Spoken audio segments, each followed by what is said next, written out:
What is Guatemala? What is what's? What is Guatemala? Bonsoir à toutes et à tous, je suis ravie de vous retrouver pour ouvrir avec vous cette nouvelle boîte à malice particulière. Vous le voyez puisque je me trouve en extérieur, je suis à la Pointe Faber, entourée de fleurs de lotus. Pourquoi cela? Eh bien parce que la 6e édition du festival Constellation est lancée, festival international des arts numériques qui vous réserve bien des surprises, avec un parcours nocturne mais également un parcours diurne avec de nombreuses œuvres disséminées dans toute la ville. J'ai chaussé mes baskets et on va faire la visite ensemble. Allez, vous venez? Car c'est un parcours de près de 2 km qui nous attend. 2 km au cours desquels le patrimoine architectural de la ville va dévoiler un nouveau visage. Jardin des Amours paré de 50 000 lumières, cathédrale Saint-Étienne de pixels, cloître de la région fantomatique. 10 œuvres au total sont proposées cette année. 10 œuvres et avec elles une même thématique, nouvelles utopies, comme une invitation à rêver un monde meilleur, ce que confirme Jérémy Bello, que je viens de rejoindre. Je pars d'une phrase d'Oscar Wilde aussi qui dit qu'une carte du monde qui ne fait pas figurer le monde des utopies ne mérite pas d'être regardée. Finalement, on a besoin d'imaginer, lorsqu'on constate actuellement la fin des utopies de l'abondance, d'imaginer de nouvelles utopies, d'oublier les utopies du passé, puis de commencer à rêver et peut-être d'inscrire même les utopies dans le réel. Est-ce que la création numérique s'accorde bien avec l'écologie aujourd'hui? Écoutez, bien sûr, on utilise des technologies déjà qui sont très peu gourmandes en énergie, hein, que ce soit sur le vidéomapping ou les autres installations entre la LED, le laser, etc. On est vraiment sur des technologies qui ont très peu de consommation. Ensuite, elles questionnent leur environnement en dialoguant avec lui, en dialoguant avec l'espace, en dialoguant avec les parcs, les jardins. Donc il y a une rencontre entre les nouvelles technologies et les espaces verts.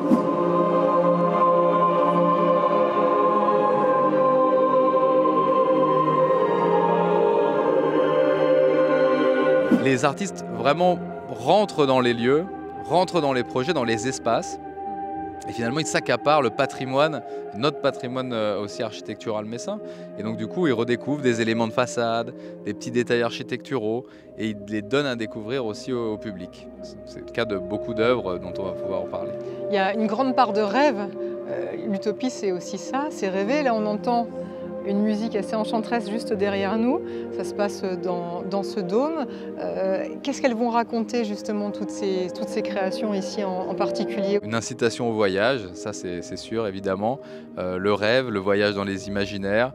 Ici, les artistes ont exploré, notamment sur la cathédrale cette année, avec une rencontre en 2 actes. C'est une première parce que jusqu'à présent, voilà, il n'y avait qu'un seul artiste associé à la cathédrale. Absolument, et on a décidé de changer, de rabattre les cartes et d'inviter 2 collectifs à créer un projet en 2 actes sur la base de la thématique des nouvelles utopies. Flightgraph, qui est un collectif japonais qui propose une œuvre qui s'appelle Nature.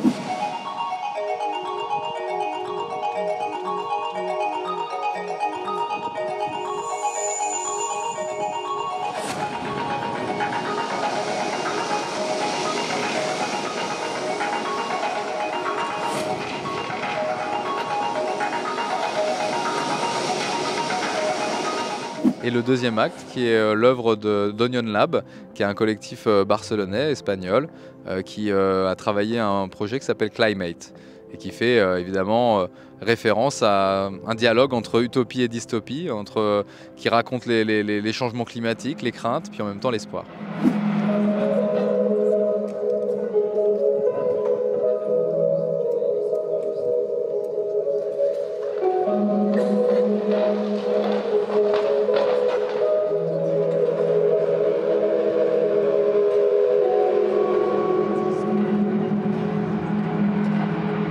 Je vous le demande chaque année, mais est-ce que vous avez un chouchou sur cette édition? Yasuhiro Shida, au Jardin d'Amour, une œuvre qui reconstitue le spectre de Broken, un phénomène physique qui est finalement la silhouette que les gens ont lorsqu'ils traversent le soleil, donc les rayons du soleil.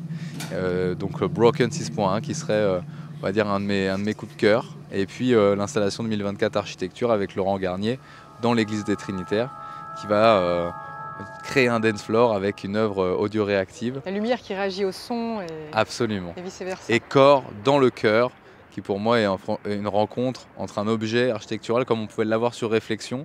Mais là, on a vraiment l'an passé avec Peter Vacek et Adam Sigler. Mais là, on est vraiment dans une logique de dance floor.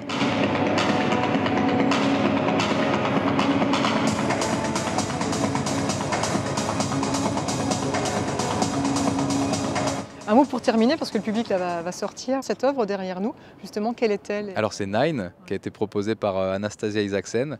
C'est une œuvre full dome, donc à 360 degrés. On commence à appréhender un petit peu le dispositif.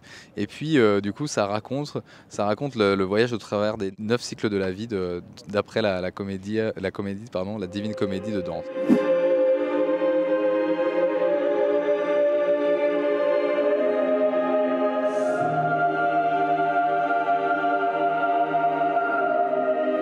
Je ne vais pas vous demander moi, les 9 raisons pour lesquelles il faut venir à Constellation, mais si vous devez m'en donner 3. Le voyage, la beauté de l'architecture, et puis venir toucher la lumière et expérimenter les rêves.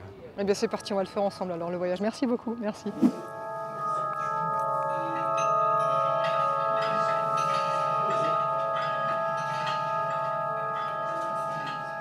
Alors vous le voyez, Constellation se déroule dans toute la ville. Ça va commencer place de la Comédie avec le Dôme. On va pouvoir aller au Jardin des Amours, ensuite se rendre à la cathédrale et puis encore dans différents lieux. Et le mieux pour retrouver son chemin, c'est encore de suivre ce laser, ce que je fais. Et c'est au musée de la Cour d'Or de l'Eurométropole que je fais escale pour tomber dans les limbes de l'artiste belge Nico Nif qui s'est joué de toute la hauteur du hall. Avec la projection de corps en lévitation, il nous offre un instant suspendu et nous pose une question qui lui tient à cœur: comment trouver un espace de liberté dans un espace contraint? C'est aussi toujours ces idées de point de vue en fait, quoi. Je crois que c'est aussi une manière de parler aussi de nouveau de ce qu'on a traversé là ces dernières années, dans le clivage en fait, où est-ce qu'on se retrouve, qu'est-ce qu'on voit à un endroit donné, selon un point de vue donné, d'une image donnée, quel en est notre ressenti, qu'est-ce qu'on perçoit. Là on est tous en train de regarder ce côté-là, monsieur là de l'autre côté, on est en train de parler de ça et vous filmez ce qui se passe là-bas, on voit pas la même chose. J'ai un petit problème avec l'autorité, j'aime pas imposer les choses et j'aime bien voir, j'aime bien que les gens lisent en fait les choses différemment et me disent pose d'autres questions, quoi. Et qu'ils prennent le temps de ralentir aussi, de se poser quand aujourd'hui les flux d'images sont incessants. Avec Limbe, Nico Nif nous offre un éloge onirique au temps, à vivre et revivre en boucle. À quelques pas de là, à l'église des Trinitaires, l'ambiance est un peu plus explosive. Et pour cause, l'installation est signée par le studio parisien 1024 Architecture, véritable pionnier dans l'univers de la création digitale. Aujourd'hui spécialisé dans l'architecture scénique et musicale, le studio collabore avec des artistes tels que Vitalik, Étienne de Crécy et ici Laurent Garnier, véritable figure de la scène électro. Autant dire que c'est une expérience sensorielle qui vous attend ici grâce à une technologie inédite de spatialisation de la musique et de la lumière. Tandis qu'un peu plus loin, Pont-Saint-Georges, le même studio nous invite à un tout autre voyage. Pour nous expliquer ces différents projets, je rejoins François Wünschel, cofondateur de 1024 Architecture. Alors là, on vient de vivre 2 expériences très différentes. Une expérience avec la musique de Laurent Garnier là-bas, au niveau de l'église des Trinitaires. Ici, une expérience aquatique avec quelque chose de très céleste. C'est ça, ouais, tout à fait. C'est 2 projets qui n'ont rien à voir. Donc le premier projet, c'est plutôt pour les puristes de la musique électronique. C'est plus une invitation à faire la fête, une invitation à danser, à bouger son corps, à vivre la musique. Tandis qu'ici, c'est une installation, on va dire, plus populaire, plus simple à comprendre. C'est simplement des constellations, des étoiles dont on maîtrise le mouvement et ça nous permet de dessiner des constellations qui n'existent pas. Puisque aujourd'hui, dans les villes, le ciel, bien souvent, on ne le voit plus. On ne voit plus les étoiles dans les villes à cause de la pollution lumineuse. Et pour nous, c'était intéressant d'utiliser ce plan d'eau pour projeter des constellations célestes. Et ici, c'est une installation plus douce qui invite à la rêverie, à la contemplation, à réfléchir comme les premiers hommes, à voir des animaux au travers des étoiles. Oui. Il y a un amour pour vous forcément à travailler le son comme une matière, de travailler eh bien, la lumière. Tout est assemblé, malaxé. Comment est-ce que vous concevez une œuvre comme celle-ci par exemple? Quel est le processus cette de création? œuvre-ci, tout est imbriqué. Donc c'est le son qui va être connecté à l'image. Donc les deux sont vraiment imbriqués l'un dans l'autre, presque indissociables. Et on utilise des programmes informatiques qui permettent d'envoyer du son et des visuels en même temps. Donc c'est vraiment aussi dans la conception des outils, les outils qu'on utilise qui nous permettent d'être en synchronicité entre le son et l'image. Et pour l'œuvre avec Laurent Garnier par exemple, là ça part de quoi? Alors là c'est un peu différent puisque c'est Laurent Garnier qui a composé une playlist, donc une sélection. Il a fait 11 playlists différentes sur toute l'histoire de la musique électronique, depuis les pionniers de la musique électronique, de Kraftwerk à la musique électronique française, l'électro-française. Donc il y a 11 thématiques comme ça différentes. Il y a 6 heures de musique. Je pense que le public a tout intérêt à rester 1 heure ou 2 ou à venir, repartir, revenir, parce que ça va être en évolution constante. Et surtout, on invite le public à bouger son corps, à danser, parce que le lieu est complètement incroyable. Donc c'est dans une église et c'est devenu un peu le temple de la musique électronique.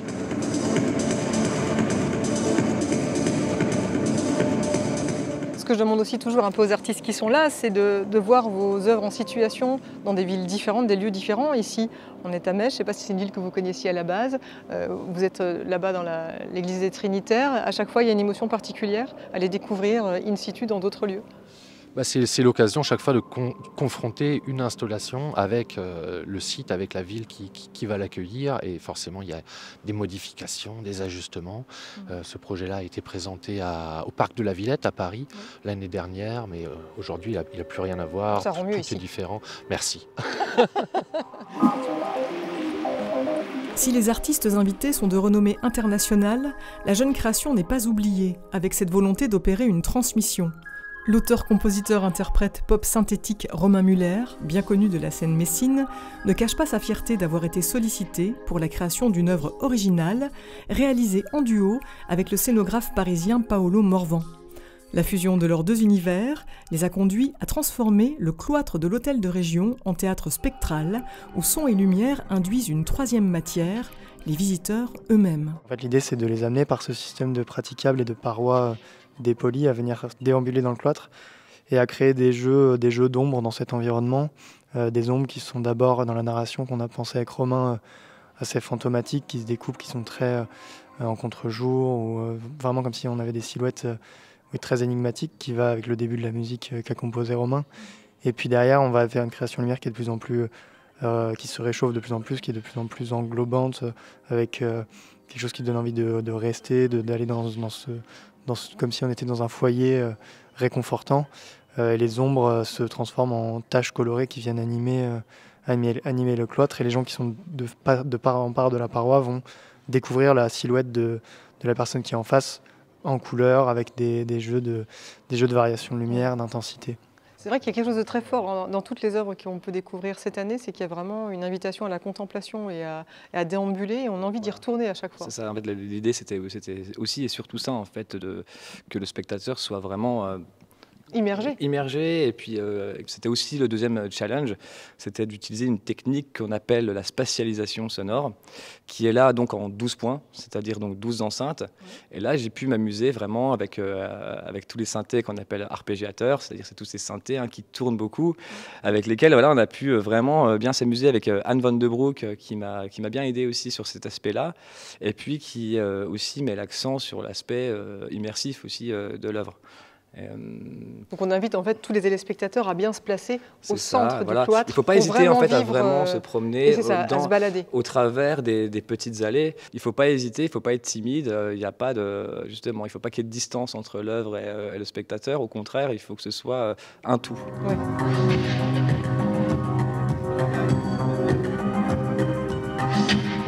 j'ai l'habitude d'utiliser des mots quoi, pour animer, pour faire vivre une chanson. Là, c'est pas une chanson. Et puis c'est vrai que ce qui était un peu difficile pour moi, c'était de donner autant de vie, mais comment substituer les mots avec différentes intentions. Et effectivement, en fait, là, c'est la lumière qui remplace les mots. Ouais, et effectivement, on était vite parti sur les premiers allers-retours, sur différents tableaux, en fait, qui raconteraient une petite histoire, tantôt plus rythmée, tantôt plus sombre. Et puis, je trouve qu'on s'en est bien sorti parce qu'effectivement, on a quand même aussi pas mal bossé à distance. Ça fait 9 mois, presque 10 mois qu'on est sur ce projet. Et pour être très franc, je suis bien content, je pense que Paolo aussi, que ce soit là, que tout soit en place, parce que c'est vrai que ça ne s'appréhende pas de la même manière que le montage d'une tournée ou d'un album, c'est très différent, et c'est tout autant excitant en tout cas. Et excitant pour le visiteur, traversé pendant 9 minutes par des émotions multiples. Mais terminons à présent notre déambulation nocturne en nous arrêtant au jardin Faber, où des fleurs de lotus ont poussé par dizaines. Le lotus qui, pour son créateur, le Lyonnais Nicolas Paolozzi, symbolise le calme et invite au repos. Ce que je voulais faire avec cette installation-là, en disséminer plusieurs sur la pointe du jardin Faber, pour inviter les gens à venir déambuler entre et se poser, passer quelques minutes ou toute une nuit selon leur envie. Je crois que ce dont vous aviez peut-être eu envie aussi, c'est ce que j'ai pu lire, c'est de rappeler aussi combien nous sommes petits dans cette immensité et quelle importance prend la nature finalement. D'ailleurs, c'est peut-être elle qui nous survivra demain. C'est ça, et je l'espère. C'était ça l'idée, oui, c'était d'inverser un peu le rapport d'échelle, de faire des fleurs volontairement très grosses pour qu'on se sente petit, mais c'est surtout qu'on se sente humble et qu'on ait une certaine forme d'humilité et d'inviter à la réflexion sur notre rapport qu'on peut avoir avec la nature, au final quelque chose qui est dans notre quotidien, qu'on oublie parfois, qui était là avant nous et qui peut-être sera là aussi après nous, qu'on a artificialisé beaucoup. Enfin, il y a énormément de questions qui tournent autour de la nature et c'était inviter à faire un pas de côté, à se poser et dire voilà, qu'est-ce qu'il en est aujourd'hui, quel rapport on a. Oui. Est-ce que vous vous considérez comme un sculpteur numérique? Parce que c'est un peu ça finalement quand on voit ces fleurs et avec ces pétales taillés là sur mesure, vous sculptez le numérique? Sculpteur, ouais, c'est un bon terme. Moi, je me considère plutôt comme un architecte du numérique à la base parce que c'est vrai que mon travail est plutôt orienté sur des grosses installations qui ont plutôt vocation à créer des lieux de rassemblement en temps normal. Mais avec ce projet qui est particulier, crée plutôt un paysage. Donc c'est alors peut-être un jardinier du numérique, mais un sculpteur du numérique, et les deux me vont très bien. Passons des fleurs de nuit, des fleurs de pixels, aux créations de jour, car le parcours Pierre Numérique se poursuit dès le lever du soleil avec Art et Jardin.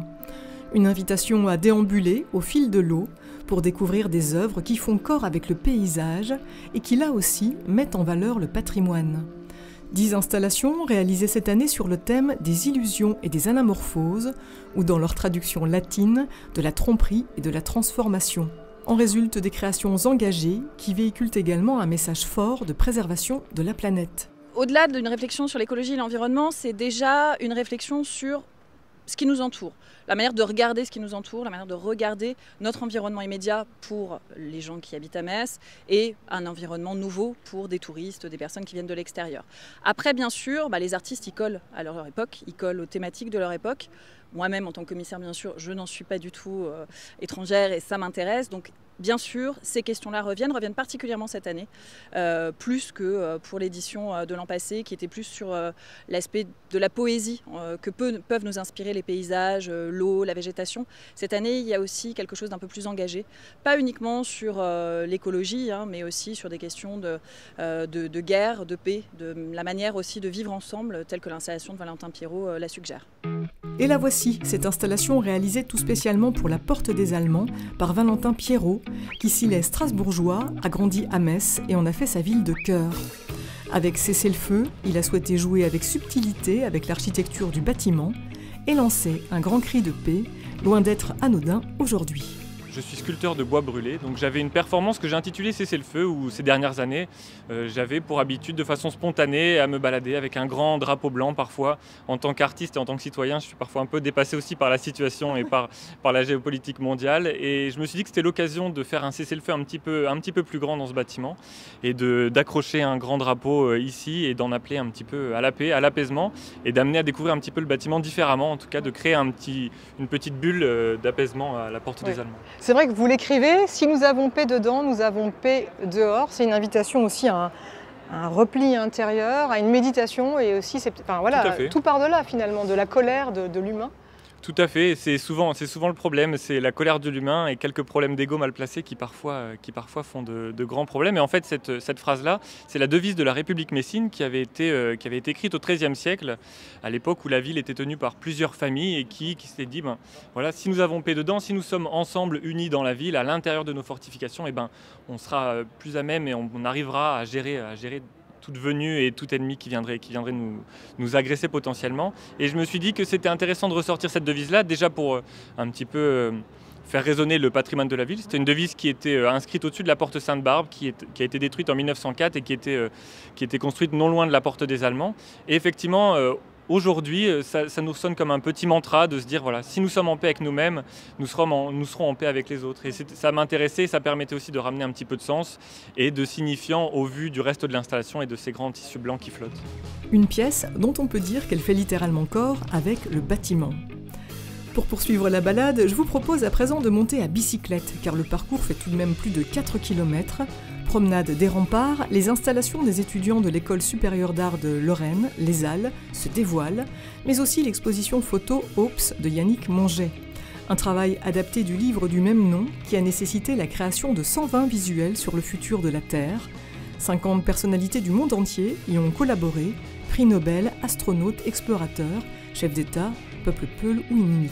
Mon idée, c'était justement de réunir toutes ces personnalités au travers de ces images-là pour partager leur vision de l'avenir. Donc dans le livre en fait, qui a inspiré cette exposition-là, il y a non seulement des images, il y a beaucoup de textes explicatifs, mais il y a aussi beaucoup de témoignages. Il y a des artistes, donc il y a des philosophes qui en fait simplement, je leur ai laissé carte blanche de s'exprimer sur leur vision du monde, ce qu'ils pensaient, quelles étaient leurs craintes et puis leurs espoirs. On a essayé de réunir tout ça et ce qui est intéressant, c'est que comme ils ont des parcours différents, chefs d'État, autochtones, voilà, c'était de croiser ces données-là avec leur vécu, leur expérience.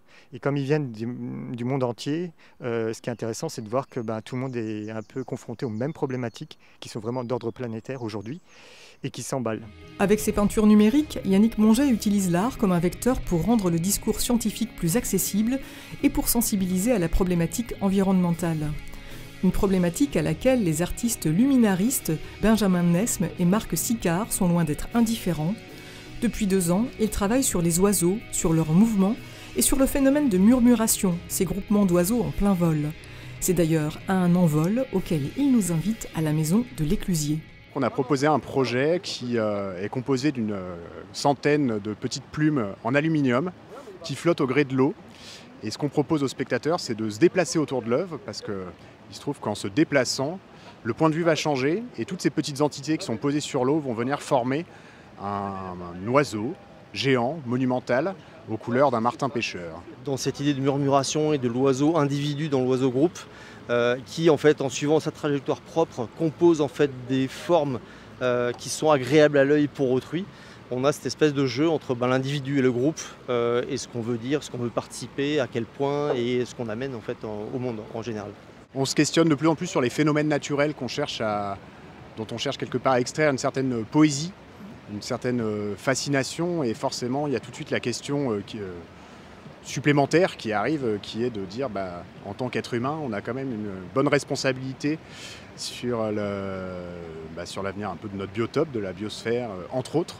Et voilà, c'est un petit peu, on n'a pas envie de faire des œuvres qui soient, on va dire forcément revendicatrices, on va dire militants, écologistes, etc.